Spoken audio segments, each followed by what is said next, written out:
Bonjour à tous et bienvenue dans notre émission La Minute du Caviste de Nicolas. Aujourd'hui, nous allons parler d'une question qu'on se pose souvent, que sont les accords mets et vin. Quel vin servir avec tel ou tel plat pour avoir l'accord le plus savoureux possible? Je suis avec Vincent. Bonjour Sophie. Dites-moi, comment fait-on pour s'y retrouver dans ces accords mets et vin? D'abord, il ne faut pas en faire tout un plat, Sophie. En fait, l'idée derrière cette notion d'accord entre les mets et les vins, c'est de trouver le meilleur équilibre possible entre les saveurs de ce que l'on mange et de ce que l'on boit. Et pour ça, je vais vous donner une règle de base toute simple, c'est l'harmonie des couleurs.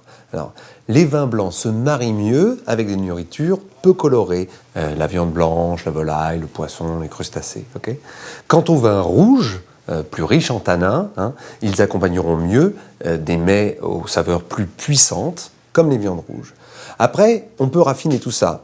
Alors, avec du veau, de l'agneau, des petits gibiers à plumes, servez un vin jeune, rouge, léger. Et en revanche, avec du bœuf, du mouton, des gros gibiers, alors là, cherchez plutôt un vin tannique, dans la force de l'âge, un Médoc ou un Côtes-du-Rhône.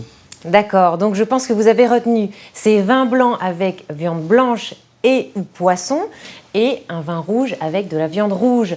Dites-moi Vincent, c'est vrai qu'au cours d'un repas, on est amené parfois à servir plusieurs vins d'affilée. Est-ce qu'il y a un ordre à respecter? Oui, et il est très simple. On va du vin le plus léger vers le plus corsé. Alors dans la tradition, on sert d'abord le vin blanc et puis on finit par le vin rouge, en règle générale.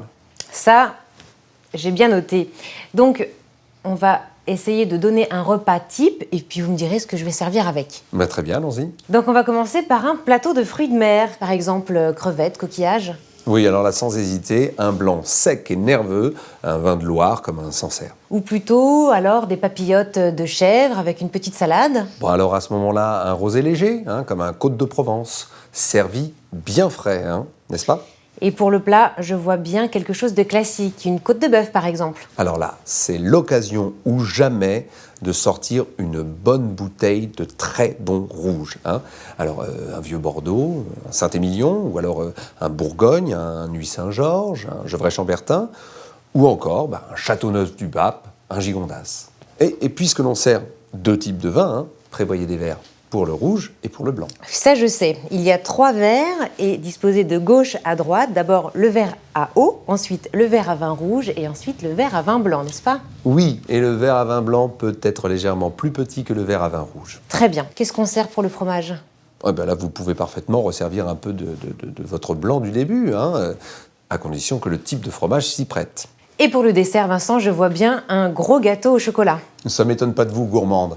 Alors là, vous avez 2 écoles. La classique vous conseille de prendre un vin doux naturel, un Banyuls, un Maury aux notes de torréfaction, de caramel, dont le moelleux viendra adoucir la force du chocolat. Mais vous pouvez également essayer un alcool brun, un cognac âgé par exemple, très rond en bouche. Cela plaira aux curieux et ça ravira les amateurs de sensations nouvelles. Vous voyez, en fin de compte, le choix du vin va vous permettre ou bien d'équilibrer les saveurs dominantes du plat ou au contraire, de les renforcer. J'ai bien compris la logique. Et dans ce cas-là, si je fais une tarte tatin? Là, champagne. D'ailleurs, préférez le servir en flûte, qui conserveront mieux les arômes que les coupes.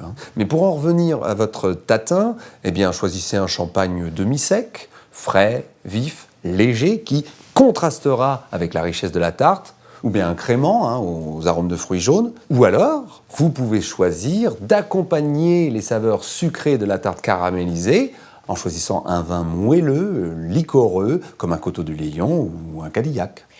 Équilibré ou accompagné, à vous de choisir, mais dans un cas comme dans l'autre, on se régalera. J'espère que vous avez bien tout retenu, les conseils de Vincent. Merci Vincent. Je vous invite à venir retrouver une nouvelle émission de la Minute du Caviste. Je vous dis à bientôt et demandez conseil à votre caviste Nicolas. Au revoir. Au revoir.